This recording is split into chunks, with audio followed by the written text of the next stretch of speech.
चला चालू बरं काय. मग माझं नाव शाहीर आहे आणि मी कोल्हापूरवरून आलेलो आहे. आणि आमच्या इकडे शाळा म्हणजे सरकारी शाळा आणि मी शिकलेला पूर्ण सरकारी शाळेत. सरकारी शाळा एकदम खतरनाक राहतात तिथल्या नादखोळा. सरकारी शाळेत मला पहिला दिवस होता आणि सरकारी शाळेत गेले तिथं मॅडम आली. मॅडम वर्गात आली. मॅडम म्हटली तुझं नाव काय. मला तेव्हा मराठी येत नव्हती. मी बसलोय. मॅडम माझ्याकडे बघाल्या. मॅडम विचार करायला मग काय बोलला आणि मी विचार करायला मॅडम काय बोलली. आणि नंतर मॅडम आली.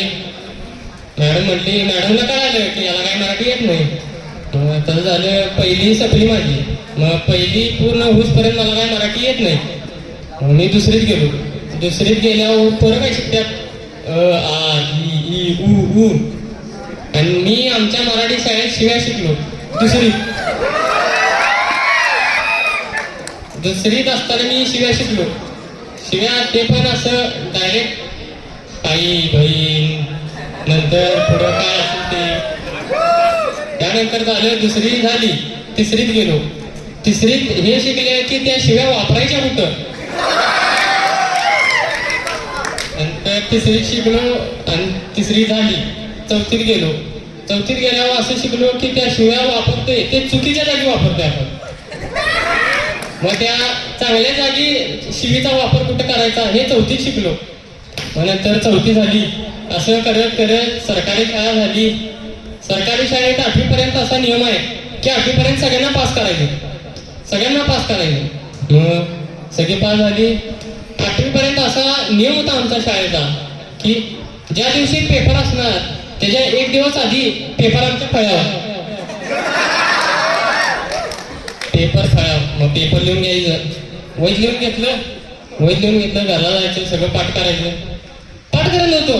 पुस्तक ठेवायचं कोपऱ्यात कुडदर उडून मॅडमला न दिसता कामा नाही असं ठेवलं पुस्तक. पेपर चालू आहे. खाली बसायचं. पुस्तकात बघून लिहायचं. चित्र काढायचं.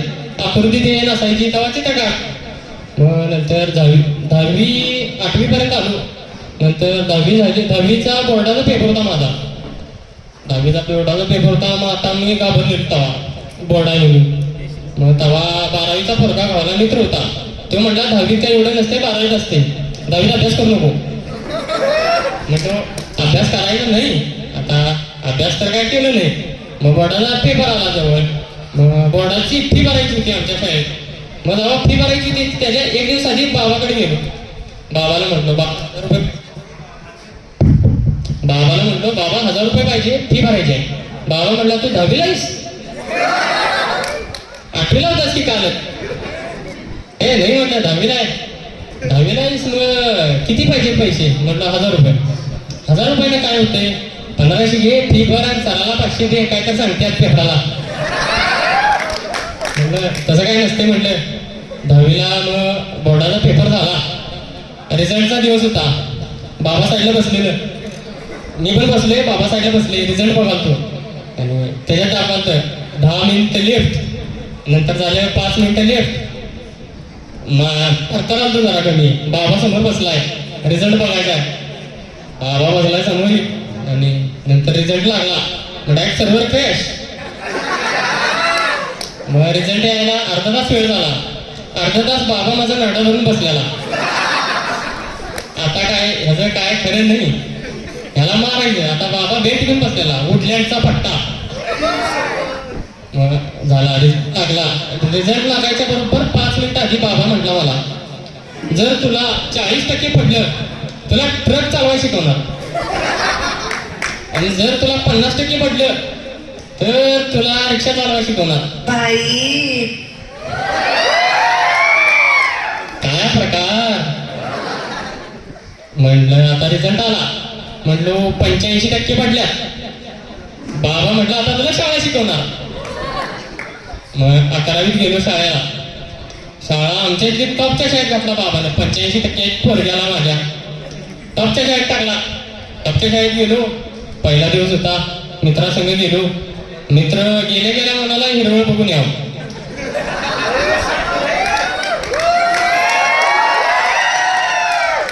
हिरवळ बघून यावं. मग हिरवळ बघून गेलो.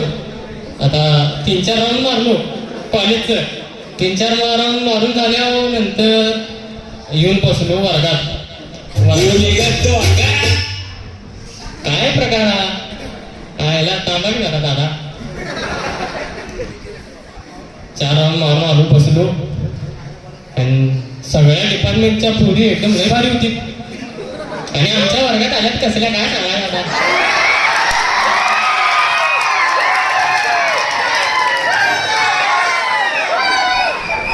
सांगण्यासारखी गोष्ट नाही ती. आता मी जळत होतो असं दुसऱ्या डिपार्टमेंटच्या पोरांना बघून, तुमचा वर्ग केवढा भारी आहे. मी म्हटलो आता डिपार्टमेंट चेंज करायचं, वर्ग चेंज करायचं. म्हटलं आता सीईटीने निघून डायरेक्ट जेईच्या वर्गात बसलो. जाऊन जेईच्या वर्गात बसलो. सर आला शिकवायला. आल्या पहिल्या लेक्चरला आला. पहिला लेक्चर होता, फळ्यावर ठेवला डायरेक्ट इंटिग्रेशन. डोकं हँग झालं. करायचं पण आता काय करायचं माहितीच नव्हतं नाही इंटिग्रेशन म्हणजे काय. पहिला दिवस 10वी झाल्या, 10वीत अजून इंटिग्रेशन सोडायला नाही आणि इथं आल्यावर डायरेक्ट इंटिग्रेशन. डोकं हँग झालं. कळायचं पण. मग नंतर सराला म्हटलं सर आधी इंट्रोडक्शन द्या. सराने नंतर नाव सांगितलं. नाव सांगून झाल्यावर सराने शिकवायला चालू केला. एका लेक्चरमध्ये 7 धडे शिकवला. पहिला धडा इंटिग्रेशन, दुसरा मॅट्रायसिस, तिसरा असं करत करत 7 धडे झाली. नंतर आलो असं करत करत किती आमचं हे होतं 12वीचं बोर्ड आलं लगेच 2 वर्षात. नंतर 12वीचं बोर्ड होतं. गेलो 12वीचं बोर्ड द्या. मग तेव्हा पोरं हॉस्टेलवर राहायची. कॉलेजचं हॉस्टेल वेगळं आणि तिथलं पोरांचं हॉस्टेल वेगवेगळं. मग त्या पोरांच्या हॉस्टेलवर जातो. बाबाला म्हटलो बाबा हॉस्टेलवर जायच्या पोरांचा अभ्यास करायला. किती जण आहेत म्हटलं बाबा. म्हणलं 4 जण आहे. पुरे आहे का म्हणलं. नाही म्हणलं मॅडम येणार आहे का शिकायला. मॅडम येणार नाही शिकवायला. मग जा म्हटला. गेलो तिथे गेलो. दार झाकलं. 6 जण होतो एका रूम मध्ये. दार झाकलो. अभ्यास करायला बसलो. तासभर पण झालं नसेल. अर्ध्या तासानंतर पुस्तक उघडलो. काय कळण झालं. कळायचं पण धड्यांची नावं बघून डोकं फिरवलं. नंतर पुस्तक झाकलो. म्हणलं आता खेळायचं. त्यांची खिडकी असं उघडी होती. खिडकीच्या बाहेर उडी टाकलं डायरेक्ट बाहेर, हॉस्टेलच्याच बाहेर. नंतर म्हटलं लपंडाव खेळायचं. रात्रीचं 12 वाजल्या. रात्रीचं 12 वाजता लपंडाव खेळायचं. आणि एरिया केवढा, इकडे 1 किलोमीटर तिकडे 1 किलोमीटर, 2 किलोमीटरच्या एरियात लपंडाव खेळणार आम्ही 6 जण. पार घातलं. माझ्यावर डाव आला. म्हटलं डाव घेतो म्हटलं. ती म्हटली डाव घे, 1 ते 100 पर्यंत मोज, आम्ही बाहेर पडतो म्हटलं. 1 ते 100 पर्यंत मोजायचं तर लागलो. ही खिडकीतनं उड्या मारून बाहेर लपायला गेली 1 किलोमीटरच्या एरियात. मग माझ्या डोक्यात विचार आला आता ही काही मला गावणार नाही. खिडकी लावून झोपून जा. खिडकी झाकलो. बेड होता एकदम गुबगुबीत बेडवर झोपलो. ती नंतर 2 तास झाले ते हुडकाय झालं नाही म्हणाली. आली ती असं खिडकीवर असा हात ठेवून बघाली. काय करायला येऊ आई झोपलाय, डाव पण घेणार. डाव नाही म्हणतं. खिडकी उघडाय गेल्यात मी खिडकी लॉक केले. फिरून आली. गेट समोर आली. तिथं वॉर्डन झोपलाय खुर्ची बसून.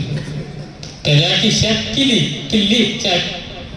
चावी त्याच्या खिशात. मग तिने असं तसं करून चावी काढली खिशातनं. वॉर्डन उठला नाही तरी किल्ली काढली. आणि किल्ली काढून असं चावी उघडाय गेल्यात. चावी त्यांना उघडणार आणि खिडकी कशी आली फिरून. अरे खिडकी वाजवली. अरे उघड की म्हणते. ते नाही म्हटलं मी उघडत झोपली. मी म्हटलं जावा. नंतर 1 तासाभराने आम्ही उघडल्यावर सगळी आत आली. आत आल्यावर आधी बद्या मार खाल्लो. मार काढल्यावर काय विषय नाही. म्हटलं बसा. म्हटलं आंग्या पांग्या खेळायचं. आंग्या पांग्या म्हणजे काय, एकट्याच्या डोळ्यावर पट्टी बांधायचं आणि त्याच्या हातात पट्टा द्यायचा. घावल त्याला मारायचं लय मारायचं. तिथं पण माझ्यावरच डाव आला. म्हटलं आता माझ्यावर डाव आलाय, डाव घ्यायला लागणार. पट्टा घेतलो हातात शोधाल तो एकटा जाऊन कोपऱ्यात बसलाय, एकटा वर बसलाय, गाऊन झाल्या. मग हळूच पट्टी काढलो, कुठे बघितलो. मग त्या एकट्याला धरलो असं पट्टा उचलून राब दिसून आणलं पाठीत. वाढायला लागल्यावर तिकडनं बाहेर वॉर्डन फिरते की काठी घेऊन. दार वाजवला वॉर्डन, दार उघडलं. दार काय करायला? काय नाही खेळालं. उडल्यांच्या पट्ट्यानं काय खेळायला लागलं? आग्या पांग्या खेळाले. आणि हो माझी मित्र कधी ग बसायला पाहिजे नाही, बोलवायला त्याला करणार काय? या करणार असलं तर या, नको म्हणत नाही. तो पट्टा बघून घाबरला आणि गेला. तेव्हा म्हटलं असं काय करू नका, शाळा शिकाय आलाय असं तसे भाषण द्यायलाय. आणि हो मागणं जाणार असलं जा की कशाला भाषण द्यायलाच म्हणतात मागणं, लवकर जा. मग तो बाहेर गेला एकट्या पोरग्याला धरलं. जरा कमी त्याचं 3 Idiots मधले चमत्कार माहिती आहे काय? तो चमत्कार कराल तो त्या संघ 3 Idiots मधला चमत्कार कराल तो. मग तो असं बसला, गादी होती, गादी घेऊन असं बसला आपला नारी बसल्यागत. तसं बसला. नंतर त्याला म्हटलं काय झालं? वॉर्डन आला तिकडनं आणि इकडं आम्ही नारळ लावाले, बसंती नाच बसंती. तिकडनं मी म्हटलो बसंती की माझी नाचेगी म्हणलं. नंतर तो झोपला बेडवर एकटा. तो म्हटला अनारकली नाच. मग तिकडं वॉर्डन असा हाताची घडी घालून थांबलाय बघाय, असं बघायला मला काय करायला मग नंतर वॉर्डनाला बसंती उठ म्हणला. बसंती उठली. बसंती उठून चालत बाहेर गेली. मग वॉर्डनने धरला वॉर्डनने म्हटला काय करायला? म्हटलं काय नाही खेळायला. बसंतीला नाचून काय खेळायला? म्हटलं चालते की तेवढं चालतंय. अरे नागडे करायचं त्याला, नागडे करून नाचू द्या बस की म्हणलं. ते वॉर्डन गेला बाहेर. मग धरलं आणि पट्टा घेतला हातात. पट्टा घेतलो बाद झालं. म्हणजे बोर्डाचा पेपर आहे, उद्या बोर्डाचा पेपर आहे आणि आम्ही इथं रात्री खेळालोय. बास काय जातो? अरे ऐक की मर्दा काय करायला असं करतो सर. नंतर गेलो, पेपर दिलो. नंतर बाबाने म्हटला कुठं बाहेर रात्रीच. मग बोर्डाचा पेपर देऊन आलो. बोर्डाला किती 55 पडलीत आणि CET ला पडलीत 92. बाबाने म्हटला CET नशिबावर असते, बोर्डावर मेहनत असते. CET नशिबावर काढलाच म्हटलं 92. मग JEE दे म्हटला. JEE दिलो. JEE 83 असं काय तर आले. बाबा म्हटला JEE काय अंदाजी चुकून आलायस? झालं म्हटलं तुझं. असं करून हे झाले. आता सिनियर्सने मला टाइम कमी दिलाय बोलायला. मी आता इथेच थांबतो, कारण मी फक्त 10% बोललोय. 90%ची स्क्रिप्ट माझी कॅन्सल केली. असं झालं म्हणून इथेच स्टार्ट करते मी.